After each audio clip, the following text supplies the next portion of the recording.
Սիրելի եկեղեցի, Տիրոջ հոգին, որ գալիս է մեզ վրա, այն մեզ նորոգում և առաքելություն է տալիս։ Տիրոջ հոգին մեզ առաքելություն է տալիս։ Եվ այսօր պիտի մտածենք և խորհենք առաքելություն ստանձնող քրիստոնյայի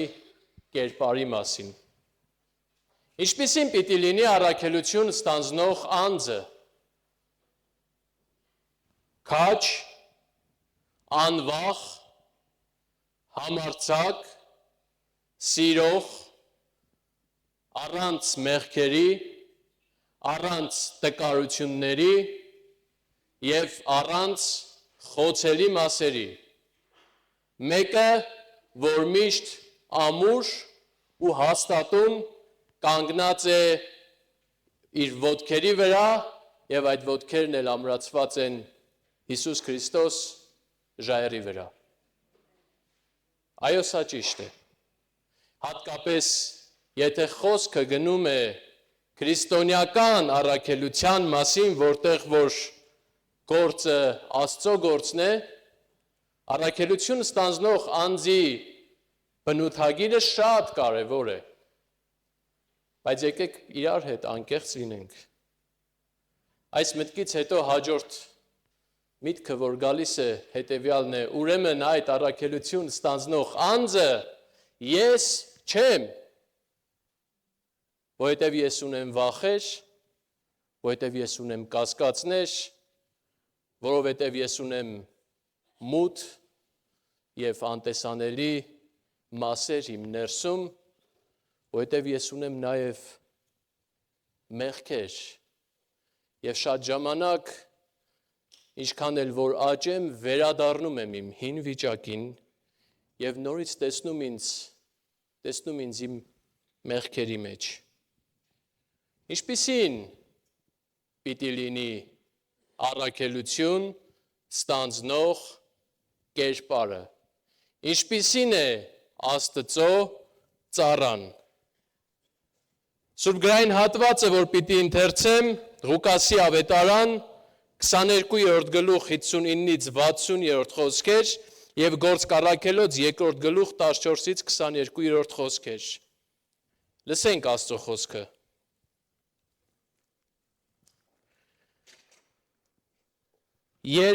Երբ մի ժամ էլ անցավ, մեկ ուրիշը պնդում էր ու ասում. Ճշմարիտ, որ սա էլ նրա հետ էր, այսինքն Պետրոսը Հիսուսի,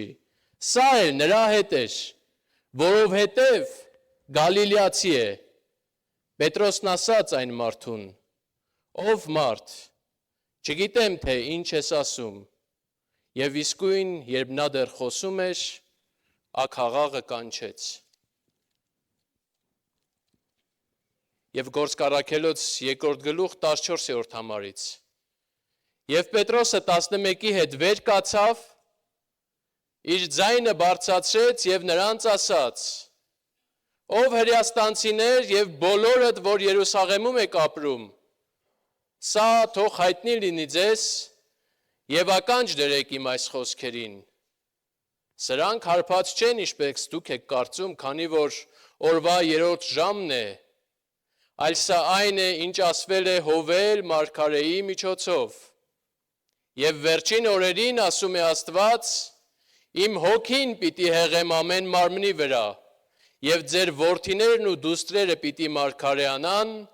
ձեր երիտասարդները տեսիլքներ, իսկ ձեր ծերերը երազներ պիտի տեսնեն,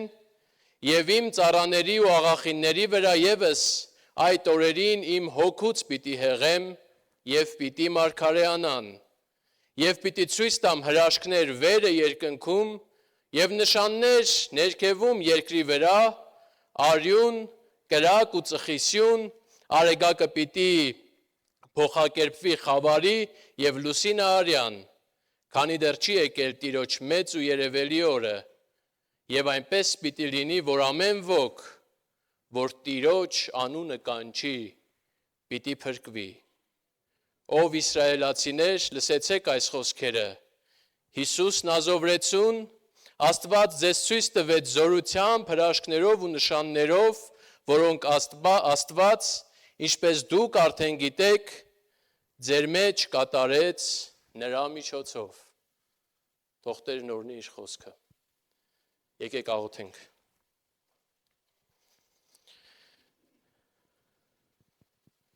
Բացիր մեր սիրտը, Հայր, բացիր մեր միտքը, որպեսզի պարզությամբ և միամտությամբ լսենք քո խոսքը, որպես անխարդախ կաթ և ընդունենք այն, որպես քո ճշմարտություն։ Ինձ էլ քո ծառային օրհնիր, թող իմ բերնի խոսքերը և սրտի խորհուրդները քո առջև ընդունելի լինեն։ Ամեն։ Ղուկասի ավետարանը նկարագրում է Հիսուսի ձերբակալության տեսարանը, երբ Գեթսեմանի պարտեզում Հիսուսին ձերբակալեցին և նրան տարան քահանայապետի այգի, և թե ինչպես Պետրոսը հետևեց նրանց և նույնիսկ մտավ քահանայապետի տուն այգում և գիշերվա ընթացքում, երբ որ անօրինական ձևով Հիսուսի դատավարությունն էր գնում, անօրինական, որովհետև հրեական օրենքը թույլ չէր տալիս գիշերները դատավարություն անել, այդ ժամանակ Պետրոսը քահանայապետի այգում էր։ Գիշերվա մութ ժամն էր, լուսաբացից առաջ ամենացուրտ ժամը, չնայած որ Պաղեստինյա-իսրայելյան տարածքը ավելի արևադարձային երկիր է, բայց միևնույն է ցուրտ էր։ Եվ Պետրոսը այդ տարածքում էր և այնտեղ կրակ էին վառել տաքանալու համար։ Պետրոսը մոտենում է կրակին, որպեսզի ինքն էլ տաքանա, և այնտեղ կասկածում են, որ միգուցե նա էլ Հիսուսի հետևորդներից էր։ Անշուշտ ճանաչել Հիսուսին որպես Պետրոսին ներողություն որպես Հիսուսի հետևորդ նշանակում է, որ դատավարությունը պիտի հիմա գնար նաև Պետրոսի անձի շուրջ և նրան էլ պիտի դատեին Հիսուսի կողքին և Պետրոսն ուրանում է։ Երկրորդ անգամ են ճանաչում նրան, մեկ աղախին ճանաչում է նրան և Պետրոսը նորից է ուրանում և ասում ես Հիսուսին չեմ ճանաչում։ Մոտ մեկ ժամ առաջ, արդեն ավելի հավանաբար ավելի ցուրտ ժամի, երբ կրակը վառված է, Պետրոսին մեկ ուրիշն է ճանաչում և ասում դու էլ նրա հետ էիր և այստեղ ուշադրություն դարձրեք, որովհետև շատ կարևոր է, դու նրա հետ էիր, որովհետև գալիլեացի ես, գալիլեական կեցվածքը, գալիլեական հանդերձները, գալիլեական բարբառը, որ ծայրամասային բարբառ էր և մի փոքր էլ կոպիտ բռի բարբառ էր, մատնում է Պետրոսի ով լինելը և Պետրոսը երրորդ անգամ է ուրանում և աքաղաղը կանչում է։ Ղուկասի ավետարանը ունի իր գրքի երկրորդ հատորը, նույն հեղինակը նաև գրում է Գործք առաքելոց գիրքը և այս պատմությունը շատ սերտորեն կապված է Պենտեկոստեի օրվա պատմության հետ, Պենտեկոստեն, որ մի քանի շաբաթ առաջ միասին տոնեցինք, ամբողջ եկեղեցիները, աշխարհի բոլոր եկեղեցիները։ Պենտեկոստեի օրը, երբ Հիսուս արդեն առաքելությունը տալով և ասելով Սուրբ Հոգին ձեր վրա գալու պահին իմ վկաները պիտի լինեք, զորություն պիտի առնեք և իմ վկաները պիտի լինեք Երուսաղեմում, Հրեաստանում, Սամարիայում և մինչև իսկ աշխարհի ծայրերը, համբարձվել էր և հիմա նրանք հավաքված են այս տոնը, Պենտեկոստեի տոնը հրեական տոն էր, որ սկզբնական շրջանում բերքի տոն է համարվել, բայց ժամանակի ընթացքում այս տոնը սերտորեն կապվել էր Սինա լեռան վրա Մովսեսի օրենքը ստանալու այդ տեսարանի հետ, ուրեմն Պենտեկոստեի օրը հիշատակվում էր այն օրը, երբ որ Աստված հայտնվեց Մովսեսին և նրան տվեց օրենքը, այդ օրը միասին հավաքված էին և այդ օրը նորից Աստված հայտնվեց աշակերտներին, հայտնվեց ոչ թե մի հոգու Մովսեսի հետ խոսելու, հայտնվեց բոլոր ազգերի հետ խոսելու համար եւ երկնքից կրակել լեզուներ իջան եւ մարդիկ սկսեցին խոսել եւ այստեղ հետաքրքիր բան կա, որ ուզում եմ նկատենք նախ եւ առաջ երբ որ Գործք առաքելոց գրքում հեղինակն ասում է այդտեղ հավաքված մարդիկ լսում էին իրենց սեփական լեզվով այստեղ լեզու բառի համար բնագիր հուներենում ուրեմն ավետարանիչը մի բառ է օգտագործում, որ կարծես ուրիշ բառ պիտի լիներ։ Օգտագործում է դիալեկտոս բառը, կարծեմ ծանոթ բառ է։ Դիալեկտոս, որ նշանակում է բարբար։ Ամեն մարդիկ, որ լսում էին Պետրոսին եւ մյուս աշակերտներին եւ այստեղ հավաքված մարդկանց, որ խոսում են, լսում էին իրենց սեփական բարբարով։ Մարդիկ, ովքեր որ լսում էին, Պետրոսին այլևս որպես գալիլեացի չէին տեսնում, չնայած որ զարմանում էին, ասում էին, նա էլ գալիլեացի է։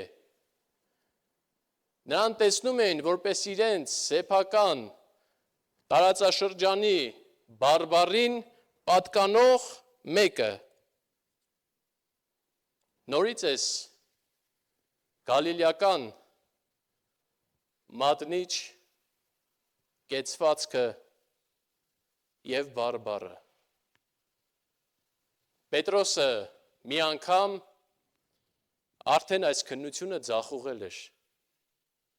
Պետրոսը մի անգամ այս քննությունից արդեն լիկվիդ էր ընկել։ Պետրոսը մի անգամ իր գալիլեական ակցենտի պատճառով մատնվել եւ Հիսուսին ուրացել էր։ Եվ հիմա նորից այդ բարբարը։ Սակայն այս անգամ Պետրոս հնարավորություն ունի այդ բարբարից խուսափելու, այդ բարբարին չանդրադառնալու, որովհետև իրեն լսում են իրենց սեփական բարբարներով։ Սակայն Պետրոսը ոտքի է կանգնում եւ սկսում խոսել եւ այս անգամ ոչ թե ուրանալ, այլ հռչակել Հիսուս Քրիստոսի մասին։ Հաջորդ համարներում, որը որ չենք կարդացել, նույնիսկ Պետրոսը մեղադրում եւ ասում է դուք Հիսուսին խաչեցիք։ Նա համարձակություն է ստանում նորից խոսելու, նա ոտքի է կանգնում, ինչ նշանակում է նա ընդունում է հատուկ հռետորական դիրք եւ սկսում է խոսել, կամ ավելի ճիշտ կլինի ասել հռչակել Հիսուս Քրիստոսի մասին, հռչակել Հիսուս Քրիստոսով եւ նաեւ եկեղեցու սկզբով նոր սկսված դարաշրջանի մասին, նոր սկսված արդեն, բայց ոչ դեռ լիարժեք սկսված Աստծո թագավորության մասին, այն նոր փուլի մասին, այն նոր գործի մասին, որ Աստված անում էր Հիսուսի եւ նաեւ Սուրբ Հոգով եկեղեցու միջոցով։ Եվ այդ թագավորությունը ցնցող եւ հեղափոխական թագավորություն էր, որովհետեւ ինչպես Հովելի մարգարեությունից մեջբերումն է արվում, եթե հերական իրականության մեջ կանայք, երեխաները, ծառաները, ստրուկները ցածր եւ ոչ կարեւոր դասակարգն էին եւ իմաստությունը կարծես տարեց իմաստուն տղամարդկանցից էր բխում, Հովելի մարգարեության մեջ եւ Պետրոսը սա մեջ է բերում ձեր կանայք եւ ձեր աղջիկները պիտի մարգարեանան, ձեր ծառաները եւ ձեր աղախինները պիտի մարգարեանան, պիտի պատմեն Աստծո թագավորության մասին։ Ուրեմն մի նոր շրջան, որտեղ ամեն ոք անկախ ռասայական, սեռական, տարիքային եւ դասակարգային պատկանելությունից իրավունք եւ հնարավորությունն ունի պատկանել Հիսուս Քրիստոսին եւ նրա եկեղեցուն եւ նրա թագավորությանը։ Սա մի ցնցող թագավորություն էր եւ Պետրոսը հռչակում է այս թագավորության մասին։ Սակայն եկեք ուշադրություն դարձնենք, թե ինչպես է Պետրոսը սկսում։ Պետրոսի սկիզբը, իր առաքելության սկիզբը իր փառքի գագաթնակետը չէր, նա իր ծառայությունը չսկսեց իր լավագույն հատկանիշները ցույց տալով եւ դրսեւորելով։ Պետրոսի ծառայության սկիզբը վերադարձ էր դեպի իր գալիլեական ակցենտ։ Պետրոսի ծառայության սկիզբը իր վախերի, կասկածների եւ ուրացության եւ ամեն տեսակ այդ հետևանքների խորքին նորից այցելելով էր ինքնակնությամբ եւ փոխակերպումով Սուրբ Հոգու միջոցով։ Սիրելի եկեղեցի, թույլ տվեք այստեղ ձեզ հետ կիսվել նաև իմ անձնական վկայությունով։ Մանուկ տարիքից եկեղեցի այցելելով եւ շարունակաբար ճանալով աճել Քրիստոսի մեջ, սրանից 4 տարի առաջ ուրեմն տեղափոխվեցի Լիբանան, որպեսզի այնտեղ սովորեմ աստվածաբանական դպրոցում։ Առաջին կիսամյակն էր եւ իմ սկիզբն էր եւ ամեն շաբաթվա մեջ 2 անգամ կեսօրվա ժամին կարճ աղոթքի եւ պաշտամունքի հնարավորություն էինք ունենում համալսարանով եւ հիշում եմ հերթական անգամ դասախոսը, որ այդ ամեն ինչը համակարգում էր, մոտեցավ ինձ եւ խնդրեց, որ հաջորդ անգամվա պաշտամունքը ես պատրաստեմ։ Եվ ես որոշեցի իմ լավագույն նախկին ունեցած պաշարից լավագույն քարոզներից մեկը պատրաստել եւ քարոզել։ Ընտրեցի 139-րդ Սաղմոսը, որտեղ որ Սաղմոսերգուն ասում է Տեր, դու փնտրեցիր եւ ճանաչեցիր ինձ, դու գիտես ինձ ամբողջովին, եւ այնտեղ մի խոսք է ասում. ուր գնամ քո հոգուց եւ քո ներկայությունից ուր փախնեմ, եւ ես այս փախնել բառի վրա կենտրոնանալով ասեցի, որ մենք էլ ենք ուզում Աստծուց փախնել, որովհետեւ ունենք մեղքեր եւ սխալներ, բայց Աստծո խոսքը մեզ հրավիրում է Աստծո առաջ խոնարհվելու եւ ասելու փնտրիր ինձ եւ իմացիր իմ սիրտը, փորձիր ինձ եւ ճանաչիր իմ մտքերը եւ տես թե արդյոք չար ճանապարհ կա իմ մեջ եւ ինձ առաջնորդիր դեպի ավիտենական ճանապարհները։ Ուրեմն թաքնվելու փոխարեն Աստծուն մոտենանք մեր թերություններով։ Այդ ժամանակ դա իմ լավագույնն էր, որ կարող էի անել, բայց ես պատկերացում չունեի, որ դա նաև այն փորձառությունն է, որ պիտի այդ 4 տարիների ընթացքում անցնեի։ Որովհետև այդ ավելի շատ ազատ ժամանակ ունենալու եւ ավելի շատ միայնակ լինելու հնարավորությունը շատ նաև հնարավորություն է տալիս մտածել ինքդ քո մասին։ Եվ ես ինքս ինձ մասին մտածելով առերեսվում էի իմ թերությունների, իմ բարդ կողմերի, իմ ցախուղումների, իմ մեղքերի մասին եւ այն հարցը, որ ամենասկզբում տվեցի, այդ հարցը միշտ իմ հետ էր, արդյոք ես եմ այն մարդը, որ պիտի Աստծուց առաքելություն վերցնի։ Արդյոք ես եմ այդ մարդը, թե ոչ։ Մի աստվածաբան հետևյալ խոսքն է ասում. Սակայն սարսափելի եւ ուրախելի ճշմարտությունը այն է, որ քրիստոնյա ծառայողները հաճախ թույլ են, ինչպես նաև երբեմն ուժեղ, նրանք նույնպես ապրում են վախի եւ դողի մեջ, նրանք նույնպես աղաղակում են, Տեր հավատում եմ, օգնիր ինձ իմ անհավատությունների մեջ, եւ Տեր ողորմիր ինձ մեղավորիս, այնուամենայնիվ նրանք քարոզում են աշխարհը փոխակերպող ավետարանը,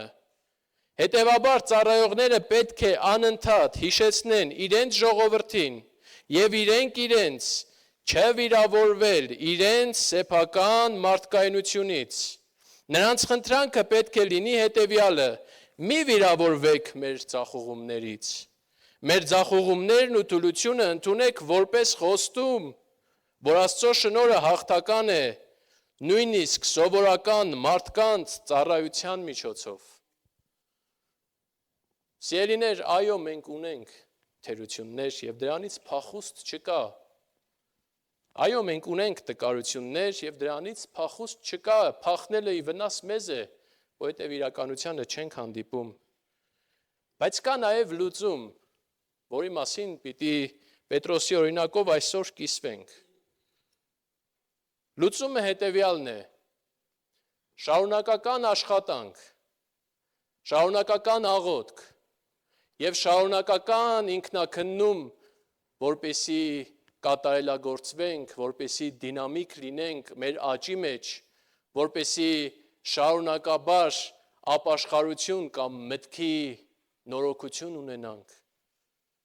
Աստված Սուրբ Հոգով մեզ հետ աշխատում է, որպեսի մեզ կատարելագործի,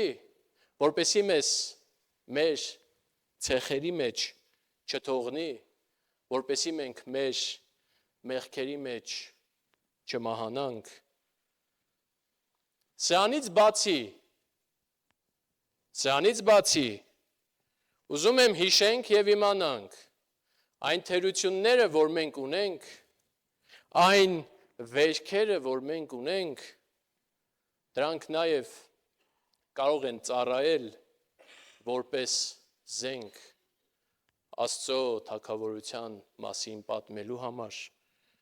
որովհետև ծառայել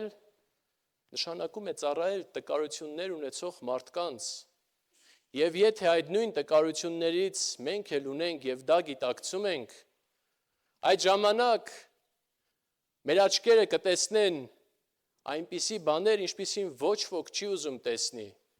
Այն ժամանակ մեր ականջները կլսեն այնպիսի բաներ, ինչպիսին ոչ ոք չի ուզում լսի։ Այն ժամանակ մեր ոտքերը մեզ կտանեն այնպիսի տեղեր, որտեղ ոչ ոք չի ուզում գնալ, որովհետև տկարություններով, թերություններով իրավիճակներ են, որովհետև գրավիչ չեն այդպիսի իրավիճակները, եւ այդ ժամանակ կկարողանանք հասցնել Քրիստոսի ավետարանը։ Գիտեք, եթե քրիստոնյա ծառայողը կարծում է, որ ինքը կատարյալ է եւ թերություններ չունի, եթե առաքելությունը ստանձնող անձը իր մասին շատ բարձր կարծիք ունի, դրան հաջորդելու է հետևյալը՝ արհամարել կամ դատել մյուսներին։ Դատող կեցվածքը քրիստոնեական կեցվածք չի։ Եվ մեկ ուրիշ հեղինակի էլ պիտի կարդամ, որ ուրիշ բան է ասում։ Փորձառությունը այն չէ, ինչ պատահում է քեզ հետ։ Փորձառությունը այն չէ, ինչ պատահում է քեզ հետ։ Դա այն է, ինչ դու անում ես քեզ հետ, պատահածի հետ։ Մի վատնիր քո ցավը, օգտագործիր այն ուրիշներին օգնելու համար։ Մի վատնիր քո ցավը, մի վատնիր քո թերությունները, նրանք թաքցնելով, նրանք ուրանալով, նրանցից խուսափելով, գնա դեպի դրանց խորքը, որպեսի կարողանաս օգնել ուրիշներին, ծառայել ուրիշներին։ Սուրբ Հոգին չի գալիս պարզապես ռետինով ջնջելու մեր ամոթը, վախը, նա գալիս է վերցնելու այդ կոտրվածությունը եւ դարձնելու գործիք, որ կփրկի ուրիշներին։ Կարող ենք օգտագործել մեր խոցելիությունները։ Հատվածը, որ պաշտամունքի ընթացքում օգտագործվեց, կարդացվեց Եբրայեցիս 4 գլխից, ունենք մի քահանայապետ, որ ամեն ինչով մեզ նման եղավ, որ ամեն ինչով մեզ նման փորձվեց, իհարկե առանց մեղքի։ Հիսուս Քրիստոսի օրինակը նույնպես մեզ գալիս է ասելու Հիսուս Քրիստոս եկավ մեզ ծառայելու, մեզ նման լինելով։ Հիսուս Քրիստոս մոտեցավ մեզ մարդկային կերպարանք ընդունելով եւ մարդ դառնալով։ Մենք հավատում ենք մի Աստծո, ով որ չվախեցավ մարդկային կերպարանք ընդունելով խոցելի դառնալ, նա քաղց զգաց, նա հոգնածություն զգաց, նա արտասվեց, նա խաչվեց, Գողգոթայի ճանապարհը գնաց, որովհետև սիրում էր և դրանով ուզում էր ծառայել մեզ, մենք այդպիսի Աստծո ենք պաշտում։ Ուրեմն այդ Աստված կանչում է մեզ, որպեսզի մենք էլ չվախենանք խոցելի դառնալուց և այնպիսի տեղեր գնալուց, որտեղ որ ոչ ոք չի ուզում գնալ։ Ինչպիսի կեցվածք ունենք մենք։ Հոլիվուդյան ֆիլմերից ազդված կամ այս ժամանակաշրջանի գաղափարախոսությունից ազդված մենք էլ ուզում ենք այդ ուժեղ և անթերի կերպարը ստեղծել մեր շուրջ, մեր անձի մասին, թե մենք պատրաստ ենք մեր ցավը դարձնել զենք, որը որ կքարոզի Քրիստոսի ավետարանը և Աստծո արդարության բարի լուրը։ Որն եմ ընտրում, որն եմ ուզում։ Եկեք սրա մասին մտածենք։ Աղոթենք։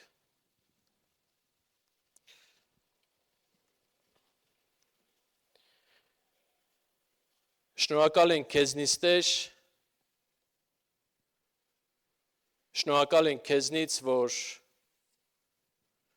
մեր տկարությունների մեջ այցելում ես մեզ։ Շնորհակալ ենք քեզնից, որ քո սիրով մոտենում ես մեզ և մեզ մեր ցեխից և մոխիրներից վեր ես բարձրացնում։ Փառաբանում ենք քեզ այր, որ նույնիսկ եթե մենք հեռանանք քեզնից, դու մեզ գտնում ես, դու մեզ այցելում ես, քո ուսերին դնելով վերադարձնում ես դեպի փառախ։ Փառք ես այր։ Հիմա խնդրում ենք Տեր, որպեսզի մեզ տաս այն հոգին, որը որ պատրաստ է լծվել ծառայության, որը որ պատրաստ է իր թերություններով և քո շնորհին ապավինելով գնալ ծառայության, գնալ կորած կառնուկների հետևից, քո գործը անել առանց տրտնջալու և հավատալով, որ դու ես այդ գործի գլխավերևում կանգնած։ Ամեն։